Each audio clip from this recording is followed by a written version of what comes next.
Parte 2 de As Formas, Aferências da Ideia. Falava na parte 1 sobre, inclusive, as proporções físicas, né? A questão, inclusive, da sua estatura, tamanho de genitália, né? A simetria dos ângulos do seu corpo e rosto. Há pessoas que vão vir mais com predisposição a ter barriga, outras pessoas vão vir bem raquíticas. E tudo isso que eu estou citando, e é necessário, alguém terá que fazer isso. Eu estou tentando colocar esses pontos nunca falados, porque são tabuísticos, censurativos, né? Porque são abolidos pelo padrão social e suas crenças limitantes. Então, para você realmente trabalhar a questão do complexo, seja de superioridade ou inferioridade. Então, a forma ela é muito interessante. Eu falava dos táttivas, e os táttivas são representados aqui, para a nossa compreensão, por formas geométricas. O quadrado, por quê? Geralmente, quando você vai quebrar uma pedra, ela não fica realmente angular, né? Ela fica despadronizada. O elemento água, ele representa uma meia-lua, ou seja, uma lua crescente. Se você ver o formato das folhas, ele tem essa aparência, essa tendência.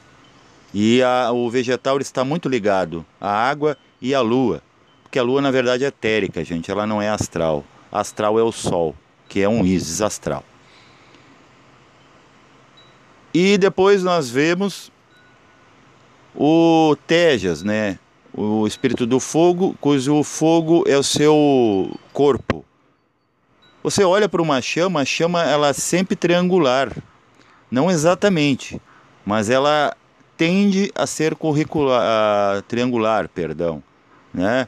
Começando numa base mais estendida, mais alargada e se afunilando em cima. O fogo ele nunca é ao contrário, um triângulo invertido, salvo se você estiver, né, trabalhando num bico de solda, por exemplo. O elemento Vayu, né, ou espírito do elemento chamado Vayu, que é o elemento ar, ele é esférico. Só que nem tudo é exatamente esférico. Por exemplo, a Terra é um formato geóide. O que é? Ela é mais ou menos esférico, mas ela não é exatamente. Tanto que você tira o mar, né, já foi feito um mapeamento computacional sobre isso. A Terra é, apesar de linda, quando ela está preenchida, ela se aparenta totalmente contorcida em seu formato real. E por que o divinal permite fazer coisas assimétricas dentro da sua criação? Porque a divindade, a experiência dela é a diversidade, a potencialidade e as possibilidades. Todas as possibilidades de forma. E você está vendo como uma desforma, né? Uma distorção. Não, é pelo seu entendimento, porque você criou uma crença de que perfeito é tudo aquilo que é medido em exata proporção em qualquer dimensão. E não é bem assim. A divindade escreve certo por linhas tortas. Na própria criação e na geometria universal a gente vê essa prova. Mais acima, né, em frequência, vamos ter o Akasha. É um ovo. Ali já prova que pode ver que a coisa mais perfeita entre os elementos, ele não é exato. Porque uma elipse, ela é mais larga nos polos e mais comprimida nos lados. Então é muito interessante como funciona essas coisas. Então vamos classificar assim. Terra, né, tudo que é sólido é um quadrado. E o que é um quadrado? É uma jaula. Vamos imaginar um cubo. E realmente a matéria, ela te comprime em todos os lados. O que é coesão? Uma compressão em 1, 2, 3, 4, 5, 6 ângulos. Daí dizem que a gente está preso no 6, que daí vem os catedráticos, né, da iniciação do exoterismo e hermetismo, colocam o 6 como 666, né, six, que deu origem à palavra sex, que em português a gente chama de sexo. Então é a pedra bruta, exatamente o sexo, né? E o sexo não se fada apenas à criação, né, física, e sim também a criação mental. É tudo que a gente tem que trabalhar. Depois temos a meia-lua, que ela é, vamos dizer, abstrata, né? Ela é um jogo de sombra-luz. Então já está ligada à água. A água tanto pode te saciar como te afogar.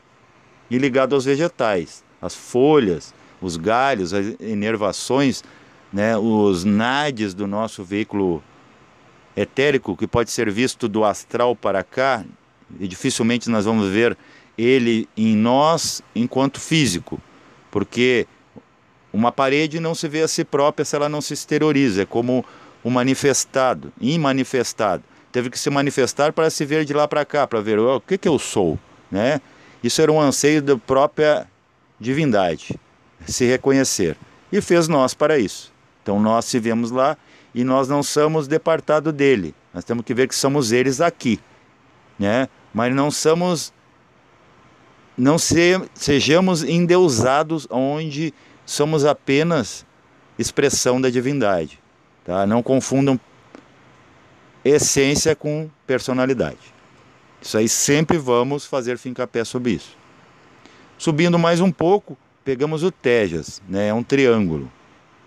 Então o fogo realmente ele se manifesta, se expressa assim, porque o fogo é um afunilamento da luz universal, ou na verdade uma abertura, porque o fogo ele vem e se expande.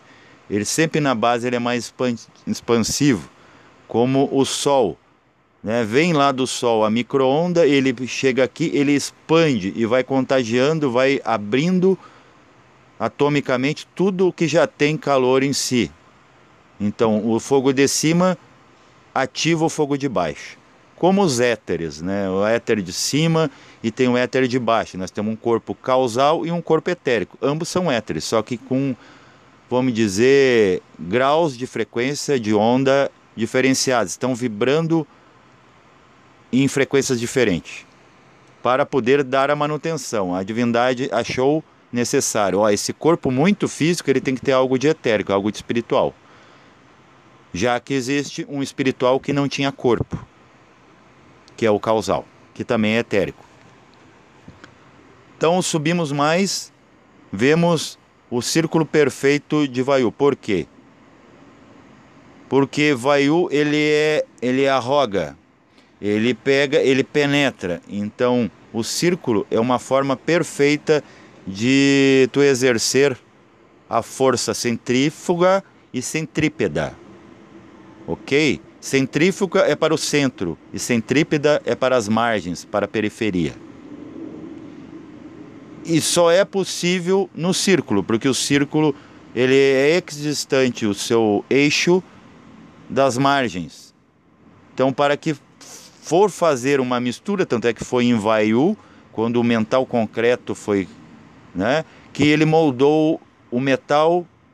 Então o mental criou o metal, e o metal tendo que ser muito coeso, totalmente oposto, antagônico ao espírito, foi preciso criar isso. Olha a inteligência divina, todas as possibilidades.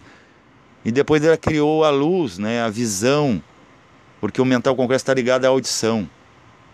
Então quando você ouve algo, você está em torno, você está girando para entender. Veja que, por exemplo, se você encarcera alguém num lugar fechado, você ouve o som, ele penetra. Então quer dizer, ele é construtor, né, de impressões. Mais acima, corrigindo, antes aqui, A visão ela é muito importante, mas a visão ela para, né? A visão física ela para na resistência da matéria. O som não, penetra. Ok? Já nos mundos extrafísicos, o som, daí que se fala, é mais silêncio. É menos som e mais luz. Então a imagem é que opera. Subimos mais, agora damos continuidade. A caixa. A caixa, por ser ovoide, ou ser elíptico, ele convida a nós resgatar aquela memória de que tudo veio do ovo, de quem veio primeiro, o ovo ou a galinha. É evidente que é o ovo, o germe, a semente. Ok? E a caixa é a mãe de todos os elementos, de todas as coisas, de todas as possibilidades de forma. Ok? Dentro do nosso corpo físico mesmo a gente vê formas abstratas. Por exemplo, o formato do físico não é exatamente um losango, né? Ele é despadronizado para o nosso padrão de simetria exata, né? O coração ele é um triângulo invertido, né? Apontando de que esse Deus interno que está no bindu, que faz pulsar pelo pulso cósmico, que se ouve no mental concreto, né? Ele pulsa e no pulsar ele dá uma descarga elétrica que faz o coração ao seu comando também se expandir e contrair. Sempre na pausa, né? E tum-tum, uma pausa, respirada. Respira uma pausa, solta uma pausa. A pausa está dizendo, eu estou aqui, eu, consciência. Por isso que nas yogas é convidado a prestar mais atenção na pausa do que no movimento, porque o movimento tu já é um movimento, tu tem que entender quando tu não é, que daí você se encontra com o que você realmente é, o tudo que é. Paz reverencial a todos.